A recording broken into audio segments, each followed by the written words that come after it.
అరి ఓ సాంబా గురు, ఇప్పుడు మనం ఏం చేస్తున్నావురా? ఈ ఆట కొట్టి చూపిస్తావు గురు. నువ్వు ఎప్పుడు కరెక్టే. తాజా వార్త, తాజా వార్త. రాయుడు గారి అనుమతి లేకుండా మన ఊరు పొలిమేరలు దాటి ఓ గూడు బండి మన ఊర్లోకి వచ్చేస్తుంది. అందులో ఉన్న ఆసామి ఎవడో గాని కాసేపట్లో ఇక్కడికి వచ్చేస్తాడు. తాజా వార్త, తాజా వార్త. గూడు బండి అయినా గూడ్సు బండి అయినా సరే మా నాన్న అనుమతి లేకుండా ఊళ్ళో రావడమా? సమ్మతించగా సమ్మతించను. గురు, నువ్వు సమ్మతించినా సమ్మతించినా ముంగోళ్ళతో పుడుతూ వచ్చేస్తుంది బండి. పర్మిషన్ లేకుండా రావడమే కాకుండా పైగా మూగలు తప్పుడు ఒకటే. అదిగో సాంబా గురు, ఇప్పుడు మనం ఏం చేస్తున్నారా? ఆ బండి నాపి శాల్తీలు లేపి ఫటఫట్లాడించి మీ నాన్న పరువు నిలబడతావు. కరెక్ట్.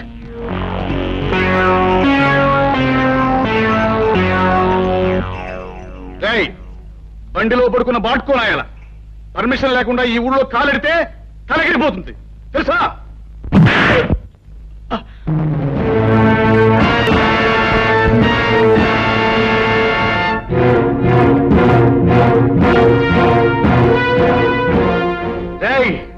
ఈ రాయుడు కొడుకునేదంతావురా? పైగా గేదెలా కాలుతుందంతావా? క్లోజ్. ఈ రోజుతో నీ చాప్టర్ క్లోజ్. అయ్యో సాంబా గురు, ఇవాళ వీడిని మనం ఏం చేస్తున్నావురా? ఈ వేళ వీడి చాప్టర్ క్లోజ్ చేస్తాం గురు. ఒరేయ్ రాయుడు కొడక, ఈ ఊరే కాదు ఈ దేశంలో ఏ ఊరు కూడా ఎవడబ్బ సొమ్ము కాదు.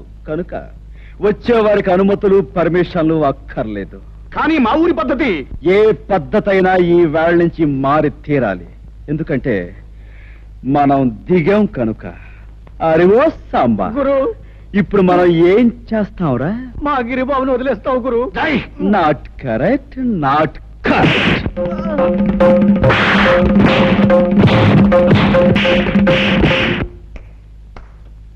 రాయ్, వాడిని తీసుకువెళ్ళి మూతి మీద మొహం మీద కాపురం పెట్టండి. రైట్.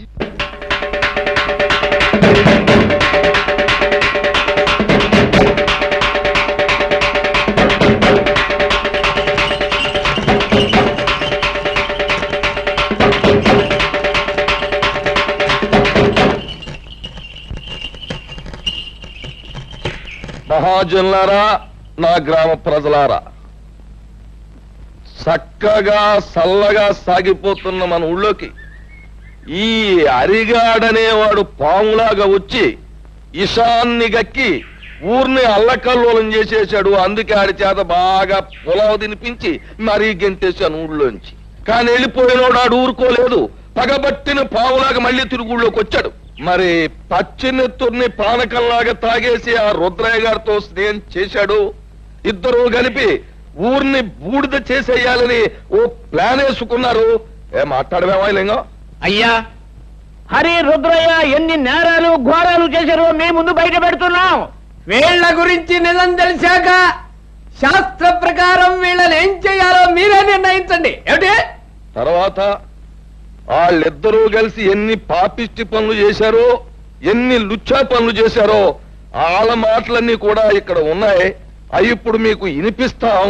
ఆ మాటలు విన్న తర్వాత ప్రజలైన మీరు మరి రాళ్లు పట్టుకుని రవ్వలడ్లే తినిపిస్తారో, కర్రలట్టుకుని కారపూసే తినిపిస్తారో మీరే తెచ్చుకోండి.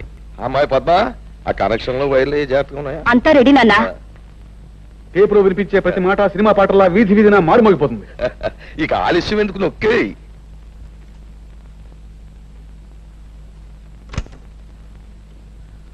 నాకెదురు తిరిగినోడు ఎవడో ప్రాణాలతో బయట పడలేదు. అవును, మీ మాస్టర్ నా మాట లేదని ఈ చేతితో నేనే పొడి చంపేశాను. ఇప్పుడు ఏమంటావు? ఆ ఈరిగాడు కూతుర్ని స్వయంగా నా చేతితో పీక బిస్కెట్స్ చెరులో బారేశాను. ఏం చేస్తావు? చీటికి మాటికి నోరెట్టు పడిపోయా మీ అమ్మమ్మని ఆంబోతో తొక్కించి చంపించేసింది నేనే. దానికి నువ్వు ఆంబోతుని చంపావు కానీ నా జోలికేం రాలేకపోయావు కదా.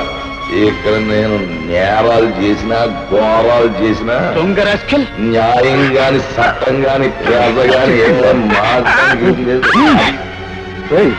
ఆ కనెక్షన్లు కనెక్షన్లు పీకి పారేసి అరిగడు కుటుంబానికి మంగళార్థ పడి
రాయుడు, నువ్వు చేసిన దారుణాలకి, ఈ పల్లె ప్రజలకు నువ్వు చేసిన అన్యాయాలకి, వ్యక్తిగతంగా నాకు నా కుటుంబానికి నువ్వు చేసిన ద్రోహానికి నిన్నిక్కడే నరికి పోగులు పెట్టగలను. కానీ నేను ఆ పని చెయ్యలేను. ఎందుకంటే నేను చట్టానికి బద్ధుణ్ణి. ఈ పల్లెకొచ్చే ప్రతి ఆఫీసర్ని నువ్వు ఏదో రకంగా నోరు మూయిస్తున్నావని తెలిసింది. అందుకే ప్రభుత్వం ప్రత్యేకంగా నీ విషయం తెలుసుకోవడానికే నన్ను ఇక్కడికి పంపించింది. బాధ్యత గల పోలీస్ ఆఫీసర్గా నిన్ను, నీతో పాటు నీ పాపాలను పంచుకున్న ఈ దుర్మార్గుల్ని చట్టానికి అప్పగిస్తాను. బాబు, ఇప్పుడు నువ్వు అన్న ప్రతి మాట ఈ యథార్థమేనని ఒప్పుకుంటాను. మీరే శిక్ష చేసినా భరిస్తాను. అమ్మా పద్మ, ఇలా బాబు, నా రక్తాన్నే పంచుకు పుట్టిన మంచితనం, మానవత్వం కూడా పెంచుకుంది మా పద్మ. దీనికి ఇక నువ్వే తోడుగా ఉండాలి బాబు. నీ చల్లటి మనసుతో, నీ గుండె నిబ్బరంతో ఈ ఏళ్ళ నుంచి ఈ ఊరిని రామరాజ్యం చెయ్యాలి అని నేను కోరుకుంటున్నాను. అందరూ నన్ను మన్నించండి. చలో చలో.